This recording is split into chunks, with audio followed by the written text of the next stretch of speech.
Star Spangled Banner shall wave.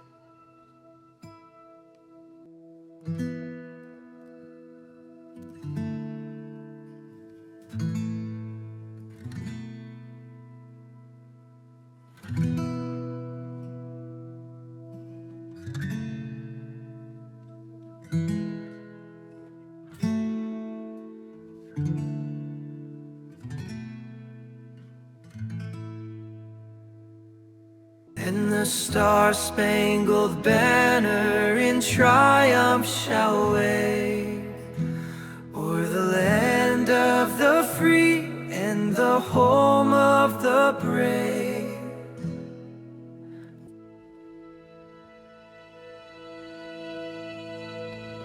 And where is that band who so vauntingly swore that the havoc of war and the battle's confusion, a home and a country should leave us no more? Their blood has washed out their foul footsteps' pollution. No refuge could save the hireling and slave from the terror of flight or the gloom of the grave. And the Star-Spangled Banner in triumph doth wave o'er the land of the free and the home of the brave. Oh, thus be it ever when freemen shall stand between their loved home and the war's desolation. Blessed with victory and peace, may the heaven-rescued land praise the power that hath made and preserved us a nation. Then conquer we must when our cause it is just, and this be our motto, in God is our trust. And the Star-Spangled Banner in triumph shall wave o'er the land of the free and the home of the brave. Oh, say, does that Star-Spangled Banner yet wave o'er the land of the free and the home of the brave?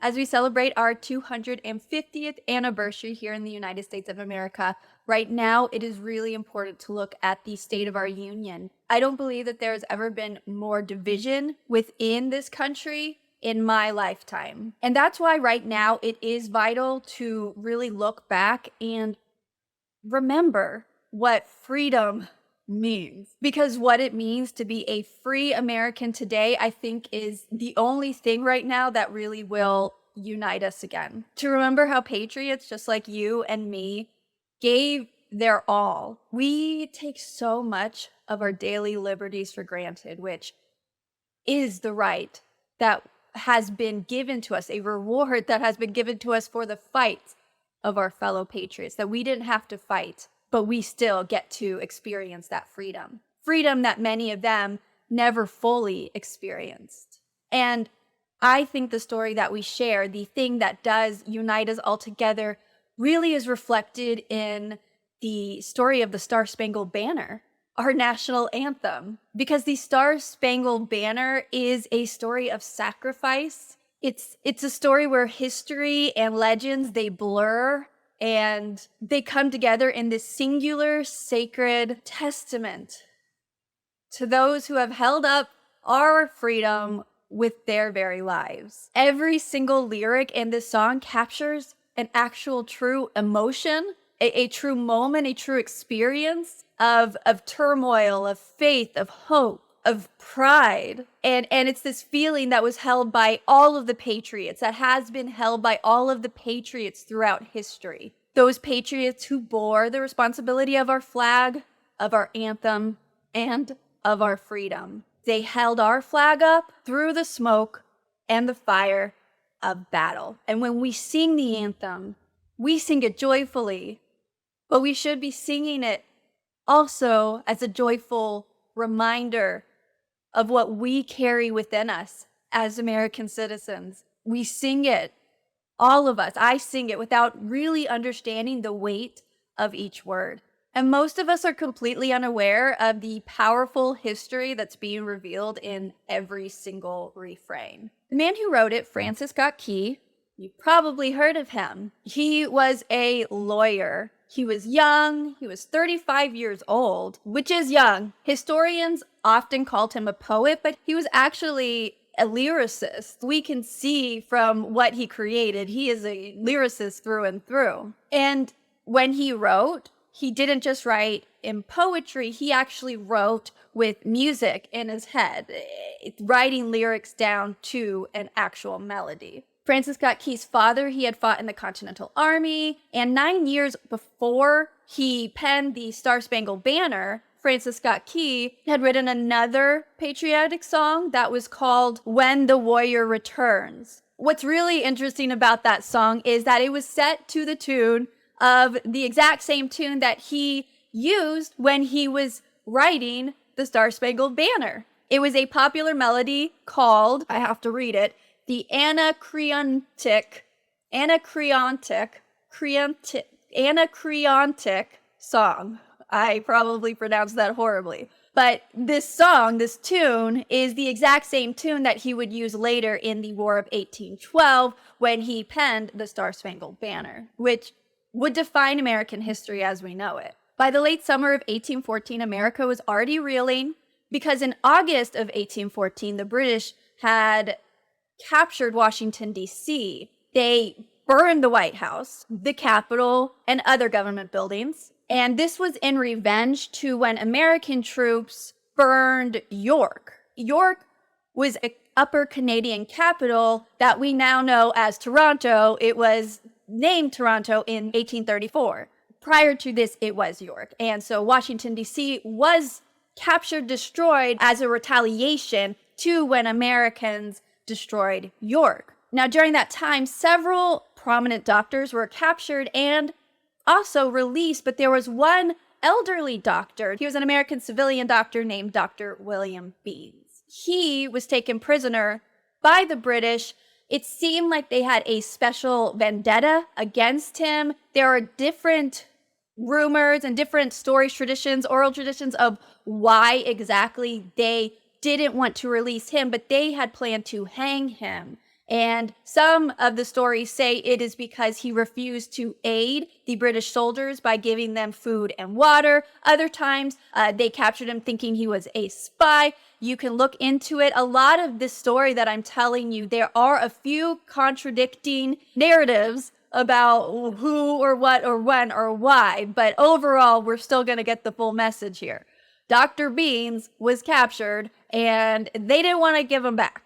So Francis Scott Key, being a master communicator, great lawyer, and negotiator, he went with a colonel. He was Colonel John Stuart Skinner, and he was actually a negotiation colonel for this. And both of them took a boat, the American truce boat. It's a small boat offshore. So they left Baltimore port, and they went through out to the British boats to try to negotiate to get William Beans, Dr. Beans, released back into their custody of the Americans. Colonel was the U.S. agent of prisoners of war for the exact title that he had. That's why he was there. So why was Francis Scott Key there? There are a few ideas, but one of the ideas is because he actually was a comrade of Dr. William Bean. He knew Dr. Beans. Another theory besides the colleague theory is because of the duality of Francis Key's family history. Because as we noted, his father was a soldier in the Continental War. However, with his father being an American patriot, and he was an American patriot, he actually had his uncle who remained a British loyalist during the Revolutionary War. So there was a story around that there was a duality of he wasn't just a patriot, he had connections to both sides, which made him a bit more trustworthy for both sides. So luckily, Key and Colonel Skinner, they did negotiate for William Bean's release. However, during these negotiations, there were other things going on, and they overheard, is the rumor that they overheard some of the plans of this major attack battle that is a strategic British attack to get into the mainland, and they were going to attack the port of Baltimore. They were going to capture it. They were going to take it over. And of course, the British soldiers, they didn't want Francis Key and Colonel Skinner and Dr. Beans to tell everyone at Fort McHenry that they were going to take over the fort because that was the linchpin right there that would help them get into the port of Baltimore. And so what they did was they sent them back on their American truce boat. They tied up the American truce boat to their larger British boats, and they basically trapped all 3 men there. And there might have been other people on that boat where there are conflicting stories, but they trapped them there for the entire length of the battle so that they were helplessly standing miles away from shore. This is like 8 to 10 miles away from shore. They were not fairly close. You see all the imagery, and they're beautiful images of him on a much smaller, like sailboat somewhat, and very close to shore. He was not in that space. He was on a well-equipped American truce boat. He was well out of the way of the Crossfire, so he could see what was happening from a telescope. From a spyglass, he could see the ramparts. That's kind of how far away he was. He had to look from a little handheld telescope to really see what was happening. Contrary to popular belief, what I was even taught in school was that he was held prisoner on the British boat, but that doesn't seem to be the case with all the records that I was looking at. And I did say 8 to 10, but I think some records say 6 to 8. So again, depending on where you look, there is a slight difference, but either way, it's far enough that he definitely needed a telescope. And really quickly, I do want to do an aside about why Fort McHenry was so important to capture for the British soldiers and so important for America to defend. Baltimore mattered for a lot of reasons, but it was one of the largest ports at that time. It was basically the ultimate prize for the British soldiers. If they could capture this, they would have direct access to the inland nonstop without any issues ever again. They could effectively take over America from the inside out just by taking Baltimore. Now, another story, a tradition of man, is that the British soldiers absolutely hated Baltimore, specifically because of the contracted privateers. They were contract soldiers, basically. They were paid very well, and they were paid to ransack and raid and attack and destroy anything British that they could ever find or see. Basically, the British called it a nest of pirates because these privateer ships were in the port protecting by being paid by the Americans. So they were businesses, already contract protection for the United States of America way early on. And the rumor is that they caused millions of dollars in damage. I even saw the number $16 million, which I don't know if that's like based on how the money has valued over time, but it was a lot of money of damage that the British soldiers and their navy was getting from these privateers. So that is another reason why Baltimore was such a target, including possibly why men like Dr. William Beans were so targeted. And what's awesome about Americans and it's awesome about our military is that even back then they had strategy, they knew what was going on. So Major George Armistead, he decided, knowing Baltimore was so big, he wanted to fortify Fort McHenry. He wanted to prepare ahead of time. So he knew even a year ahead of time what was going to be happening, and he prepared. What he did was he commanded this star-shaped fortress, this Fort McHenry, to be created with all of these strongholds surrounding it to reinforce its structure. And he wanted that to be the city of Baltimore's main defense. It was right out in front of the port, so they could block any of the soldiers from actually landing foot. So once British soldiers captured Fort McHenry and then Baltimore, the war was over. They crippled the American economy. That was the strategy. That's why this battle was so important, which is why they did not want to release Francis Key back into the fort to let them know what was going on. They didn't want them to know that they were sending 5,000 British men, the entire Navy, because it had just wrapped up in Europe. Napoleon was just defeated. They had a whole bunch of men available, and they sent them our way immediately. And that's what was happening at that moment. And it was within a few hours that the British Army, the British Navy, was going to be upon the shore of the United States of America in Baltimore. So back in the summer, let's back up real quick. This awesome little side story that it will come into relevance in a second. But we have to understand that what George Armistead did, what our major did was, the heck? You might notice my light keeps changing. That is what it is. It's an automated light. It changes with like the time of day, and then bam, all of a sudden I look all weird. So sorry about that. But like I was saying, in pure American fashion, what George Armistead wanted to do was not just make a statement to the British Navy, he wanted to make the statement to the British Navy. And how do Americans make a statement to other countries? We have our flag, we have our red, white, and blue, the stripes, and our colors, and we wave them high. And so what he actually did was he commissioned, back in the summer of 1813, so this is a year prior, he commissioned a flag to be made. Based on the laws, they had to commission two flags, one a smaller storm flag, and then a much larger garrison flag is what they called it. So Major George Armistead, he commissioned Mary Pickersgill, and she sewed this 40-foot flag, as well as a much smaller storm flag, which was more like 17 by 25 foot, which is still large, but that's their storm flag. And obviously 30 by 40 feet is a large space, so they had to get a brewery. It was a local brewery, and that's where Mary sewed it. She sat down for 7 weeks, and it was with her daughter Caroline, 2 of her nieces, and a 13-year-old indentured servant named Grace Wisher. And what they did was they sat on this brewery,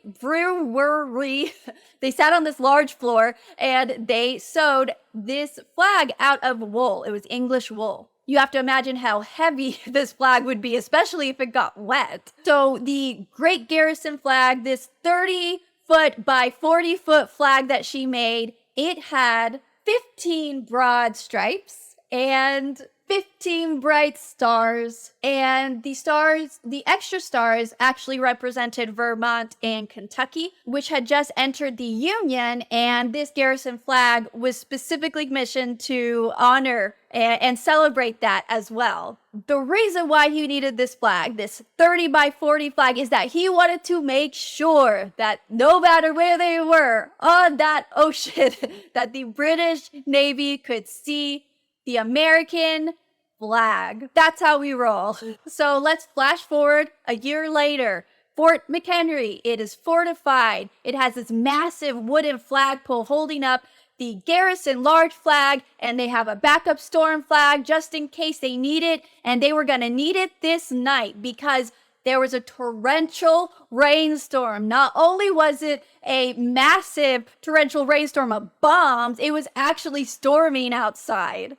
So when the British naval force started attacking, bombarding the Fort McHenry on the morning of September 13th, the violent weather caused the major to lower the large Great Garrison flag and put up the smaller 17 by 25 foot storm flag in its place. And so for 25 to 27 hours, the British fleet bombarded, attacked, assaulted Fort McHenry with all of their artillery, with all of their might. They not only had the normal bombs and normal cannons, they had just invented these Congreve rockets. So when you hear rockets, red glare, the rockets are these new-fangled rockets that are flying through the air, bursting, lighting up the sky red. These were brand new. So they did have the normal artillery. They had all the bombs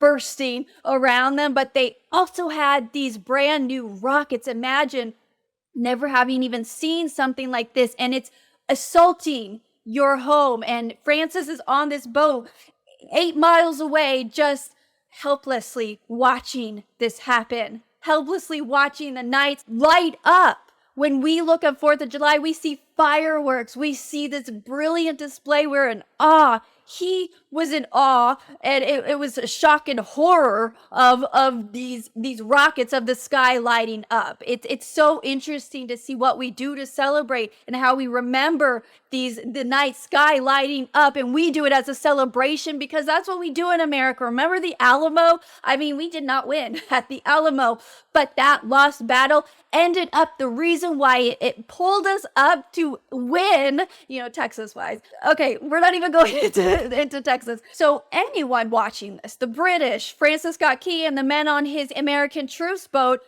they did not see hope for America. How could you watch all of this and see this new firepower lighting up the sky on your beloved Fort McHenry, the only thing keeping your country safe, protecting your country from British rule? It must have been the most emotional, heart-wrenching 27 hours. This isn't a small thing. We hear that it's overnight. And yes, the final battle came overnight and into the dawn. And that's when the ceasefire happened. But what actually was going on was 27 hours of just holding your breath and praying to God that he will do the impossible, that he will make a miracle happen, because what you were seeing was the destruction of the United States of America before your very eyes. For generations, we've heard the stories. We've heard about the artillery, the rockets, and we've heard them that they were hitting directly onto the flag, directly onto that large wooden mast, directly into the fortified fort that was created to protect our country, and that there was no hope for this flag. It was hit over and over. That big wooden mast was hit by those rockets, and it fell. And while the tower began to fall, this 90-foot pole to the ground, the American soldiers, knowing exactly how important this is, knowing exactly what the flag on the ground would mean to them, knowing that we have to raise it up to show that we are not surrendering, because the second that the British sees that it's a surrender, they are going to take over, and it's over for America, because they couldn't let the red, white, and blue touch that ground. These soldiers, they went out in the middle of this artillery battlefield, an onslaught of bombs. They went to that pole and they held it up with their bare hands, with their bare strength. And they used the bodies of the fallen soldiers surrounding them to prop up and hold up this flag through the night. The second a soldier fell, another one would come in and take their place. And this happened all night. In a separate but equally breathtaking account of the events, we see acts of bravery being shown throughout, stories about men like Clement Scarrett, Sergeant John Clemm, and Sergeant Erastus Loomis. And the story says that actually the halyards, which it was the ropes holding up that you would hoist up the flags, that those were actually things that were hit, and that the flag was falling because the halyards, I do not know how to say it, but that those were actually spliced. And so what they had to do, these men climbed up there, they with their bare hands reconnected these ropes, holding that flag up with their bare hands through the night. These stories have been held in the hearts of Americans for generations. They really do serve as just a powerful symbolism and imagery of what our American flag means, what being an American soldier means, and really what the cost is of upholding our God-given rights as humans here in the United States of America. We share these heartfelt narratives, these oral traditions, with the utmost reverence, as if that is the exact true story, because what they represent is the just most stripped down, raw, emotional heart, the spirit of American sacrifice, and what our flag means, and what it means to fly high, and why we never let it touch the ground. Because never letting our flag touch the ground, to us, to Americans, that is the symbol that means freedom. But what does appear to be the documented truth, this is what our historical documents say about that night, I believe, actually is even more miraculous than these stories that we've shared throughout history. Because when we look at the documented historical logs, Major George Armistead's official account of the night indicates that the fort's massive flagpole, its 90-foot huge wooden flagpole, miraculously somehow withstood the battle. It was not knocked down. It was not destroyed. With British soldiers, all they wanted was to hurt this fort, to get that flag down, and this flagpole did not get hit. It stood. Yes, the flag was tattered. It was torn. It was completely drenched. It was just hanging. It was hard to see even what it was, but it was still there. This was despite 1500 to 1800 recorded. This is what is accounted by the British Navy. 15 to 1800 shells raining down on this fort. And they were outnumbered 5,000 men to 1,000 men. And in all of this, in this entire 27-hour cascade of artillery over them with the brand new rockets, only 4 American soldiers lost their lives. 24 were injured. And we honor these men who lost their lives, but look at that miraculous protection that this fort received. So how did this deeply moving story that anytime I hear it makes me ball up and cry, even a grown man cannot hear the story and not get emotional? How did that get so intertwined into this story of the night on 1814 when we were attacked at Fort McHenry, if we have historical documents from that exact day saying something completely different? What some historians have implied or said, it's possible that we have mixed it up with true bravery stories that were similar to that. So knowing that we honor every man and woman who has died for this country, who has given their life for this country, it's understandable that centuries later we kind of conflate and mix up the stories of who they are. But I do want to give a shout out because it was 1861 during the American Civil War that a man, he was a police officer in New York City, and his name was Peter Hart. He was a New York police officer, and at the Battle of Fort Sumter, the enemy actually did shatter the flagpole. The storm flag had fallen to the ground, and so this New York police officer, Peter Hart, he stepped into the battle, and he climbed up this makeshift wooden, what they call a spar, and he did it entirely by hand, exposed to the heavy incoming fire, and he nailed up the flag manually with his hands. I'm not even sure he had a hammer, but the story is that he nailed it up with his hands to ensure that it kept flying. So when you see these sort of stories, and this isn't the only one, but you can understand why these traditions are passed on and how it might have been mixed up. But to me, regardless of the story, it rings true. This night was a miracle. What these stories and why we pass them on is because it's the American spirit, the American resilience, the American perseverance that we're very proud of. It's what inspires us. It's our heroes, real life heroes that inspire us to be heroes ourselves, to hold ourselves up to that same standard, because we can be, because we are fellow Americans. So back to this morning on September 14th, 1814. We have George Armistead. The British had ceased fire. It had been about 2 hours. So at 9 a.m., at the dawn's early light, Major Armistead ordered the wet, rain-battered storm flag to be lowered, and accompanied by the fort's musicians playing Yankee Doodle, the American troops hoisted Mary Picker's Gill's massive 30 by 40 foot Great Garrison flag to the very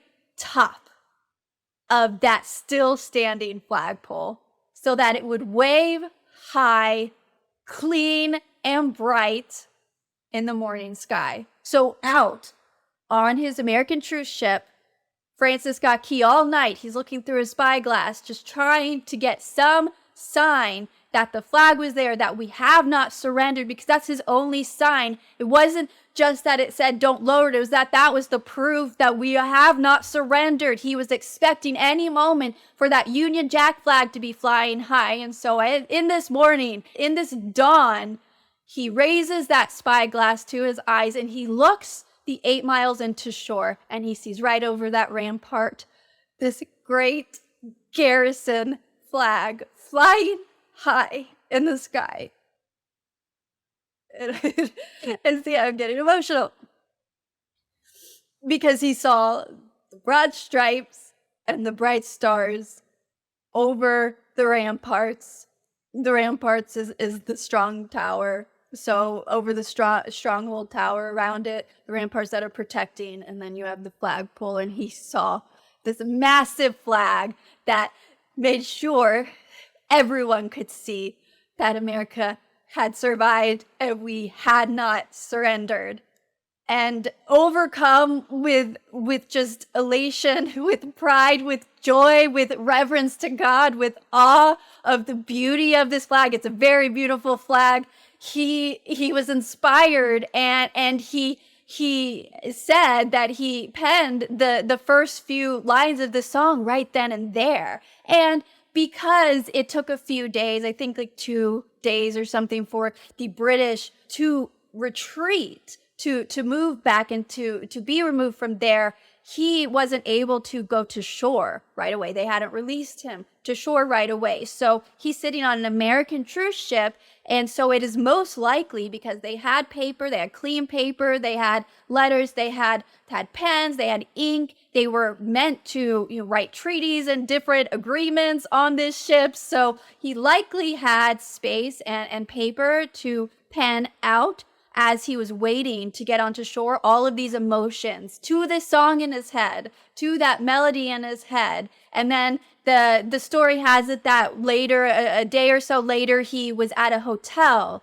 in Baltimore, and on sheet music, he wrote the actual words with the music into the official lyrics. His main goal was to capture the sheer awe and courage of what he had just witnessed.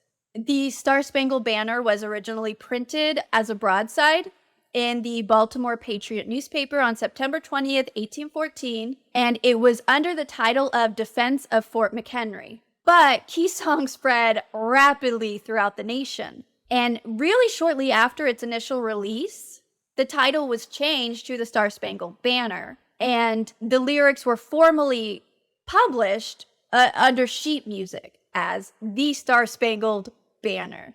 And they happened to, because his original song was much longer, they only took the first part of it. That is how we got the original song. It was so quickly after. It didn't take long for it to catch on. And it did quickly become the cultural heartbeat of Americans. They sang it during the Mexican-American War, the Civil War, the Spanish-American War. They sang it proudly as groups, just like we do in front of our big stadiums. They were doing that back in every single battle. But as history often reveals, the media of the day were completely oblivious to its greatness and to the pop cultural phenomenon, the way that people had already adopted it as the national anthem in their hearts and their minds, in their communities. They literally missed the plot, because decades later, as Congress moved forward to make it officially the national anthem, like in documented form, the short-sighted media, the short-sighted critics, loudly complained. The New York Herald Tribune actually said, let me quote this, they confidently declared it had words that nobody can remember to a tune nobody can sing.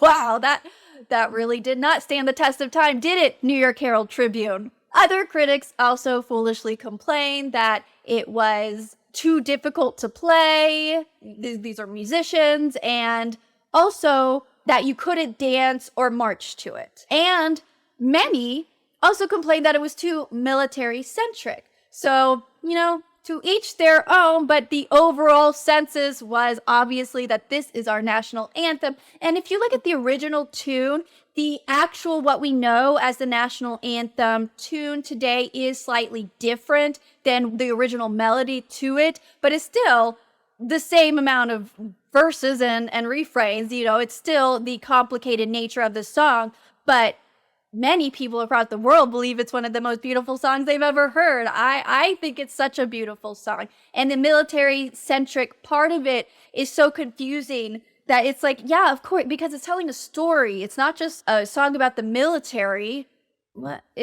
It's actually explaining what happened, literally telling the story of what happened. Oh, critics. Yeah, so even back then, this was in Herbert Hoover's day. These newspapers were thinking they were super cool. They were really highbrow, talking about just how this was just a song that nobody could remember with lyrics that just nobody could remember. Everyone I know knows this song in the United States of America, so it's crazy that they thought that. The national anthem, the United States national anthem, the Star Spangled Banner, they tried to dismiss as not memorable, is one of the most revered, honored, and well-known songs throughout the world. Almost everyone in the world can recognize the national anthem of the United States of America. So the Star Spangled Banner was officially adopted as the United States national anthem by Congress in March of 1931. It took quite a while for that to happen, shockingly, actually. It was signed into law by President Herbert Hoover. But since then, our national anthem is continuously brought to life. It is just like our flag is undocumented as its own entity that we are to respect. This anthem, it has become that as well. It's a living, breathing thing that lives in our spirit, in our hearts as Americans, that we watch get expressed and revealed every time someone performs a rendition, every time that we as a community come together and honor the men and women through this song that held up our flag, that gave us freedom. As we celebrate the 250th birthday of the United States of America on this 4th of July, we can look at our flag. I can look at our flag truly knowing exactly what it means, knowing exactly what it represents, because it is a sacred treasure, and it is to wave continuously in honor of every man and woman who have given their lives to this country, to you and me in this country, to us. They sacrifice for our lives to be better. They sacrifice for our freedom. And our flag is still proof of that freedom. It is proof of our freedom. It is proof that we will not surrender. Proof that we still have men and women who brave the rocket's red glare and the bombs bursting in air to continue to hold up our freedom with their own lives. Proof that we still live in a country protected by a God who makes sure that by the dawn's early light, our flag is still there. Today, we keep our flag, the American flag, at the top of every flagstaff, at the top of every flag post, above every other flag, in honor of the patriots who gave their very bodies and lives for our nation's freedom. Because no matter how divided we are as a country, the American flag is a symbol that unites us together in strength as a country, in strength remembering where we came from. And it is our job to teach our children how to hold it up, standing tall, proudly, and to never, ever let it touch the ground. Happy birthday, America. On the shore dimly seen, through the mists of the deep, where the foe's haughty host in dread silence reposes, What is that which the breeze o'er the towering steep, as it fitfully blows, half conceals, half discloses? Now it catches the gleam of the morning's first beam, in full glory reflected, now shines on the stream. 'Tis the Star-Spangled Banner, oh long may it wave, o'er the land of the free and the home of the brave.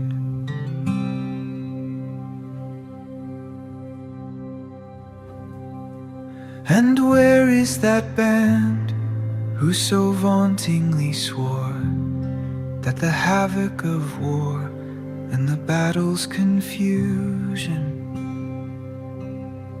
a home and a country, should leave us no more? Their blood has washed out their foul footsteps' pollution.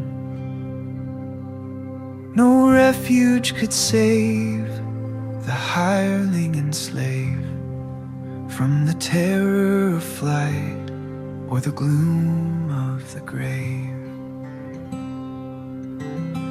And the Star-Spangled Banner in triumph doth wave o'er the land of the free and the home of the brave.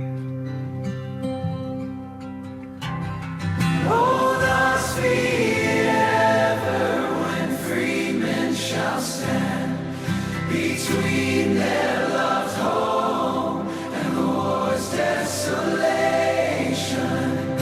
Blessed with victory and peace, may the heaven-rescued land praise the power that hath made and preserved us a nation. Then conquer we must, when our cause it is just, and this be our motto, in God is our trust. And the Star-Spangled Banner in triumph shall wave o'er the land of the free and the home of the brave. Then conquer we must, when our cause it is just, and this be our motto, in God is our trust. And the Star-Spangled Banner in triumph shall wave o'er the land of the free and the home of the brave.